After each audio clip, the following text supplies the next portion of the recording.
So we have an equation of x squared minus x minus 1 equals 0. What values satisfy the equation above? So in this specific question, we want to use the quadratic equation. I might be asking, well, what is a quadratic equation? Well, it's an equation that helps you look for the x values when we have an equation that's in a quadratic equation. So this equation that we have is a quadratic equation because it's written in a quadratic equation format, and we're going to use the quadratic formula, Instead of the quadratic equation, we use the quadratic formula to find the answer.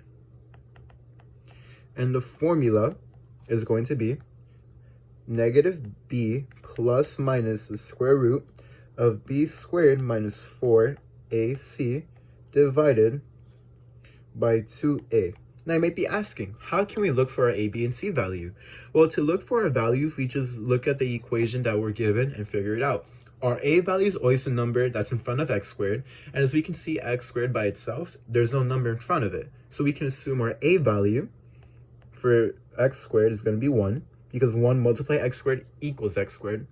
And if our b value is going to be the number in front of the x, as we can see, we have minus x. So our b value is going to be negative 1. And our c value is a constant by itself. As we can see, we have minus 1. So our c value is also negative 1. So we have an a value of 1 because there's no number in front of x squared, and x squared is positive, so it's 1. B is negative 1 because if we look at x, there's a minus x. Same thing goes with c. We have a minus 1, so it's going to be negative 1 for both. So now we plug it into the equation. So I'm going to do negative multiplied by negative 1 plus minus the square root of negative 1 squared, and then minus 4 multiplying 1 multiplied by negative 1, and then divided by 1 multiplied by 2, which equals positive 1 plus minus the square root of 1 minus, if we do 1 multiplied by negative 1, we get negative 1 multiplied by negative 4, so we're going to get positive 4, and divided by 2 multiplied by 1, which equals 2.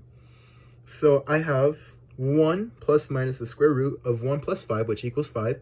So I can rewrite the equation as 1 plus minus the square root of 5 divided by 2. And we have a plus minus. So our two answers is going to be C. Because as we can look, we have a plus minus 1 plus minus the square root of 5. That is positive and negative sign. So adding and subtracting.